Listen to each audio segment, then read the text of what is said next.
Nyakorom gojwang dakika ni 32 tok sa adek mano mar otieno machiegni wadhi nyime gi weche manyien mago imore. Ogai mar Doho Martha Koome oyango ni nitiere ji moko manigi tim marach mar ketho nying jong'ad bura kod bad migawo mar doho ka okalo e yor mbui. Koome oyango ni thuolo mar higa achiel gisebedo ka giyudo seyo mok gin mag adiera ma bende rocho nying doho no. Oloso Mombasa e romo mar kanyakla mano mar jong'ad bura.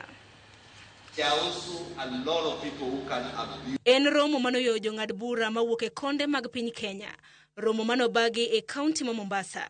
Jang'ad bura Martha Koome oyango ni nitiere ji moonore ne ketho nying bad migawo mar doho kendo temo mieno chilo sekta no ka okalo e kuonde tudruok mag mbui.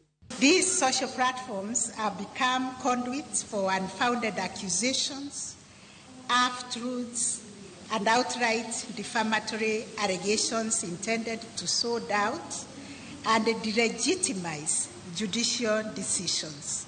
Kaluwore gi Koome, seyo makamagi osebed ka ichiwo e yor mbui mondo keth nying jong'ad bura kendo rocho ratiro ma doho nigo e reo chik kendo full adiera.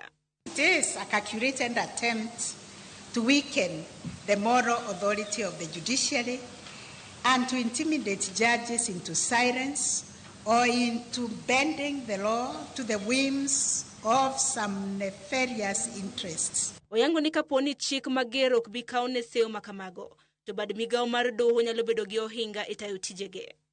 If left unchecked, this culture of digital intimidation risks creating a chilling effect where we judges feel pressured to decide cases in line with political expediency or wishes of certain private and commercial interests rather than infidelity to the Constitution and the law.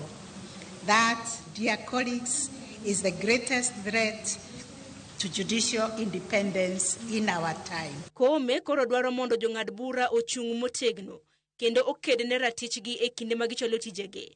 Komedo ni seyo makamagi gin kayiem nono. Sharon Ongao, Ramogi TV. Kopogore gi Nyakorom gojwang' mi weche motenre kod thieth. Chenro mag thieth pod orochore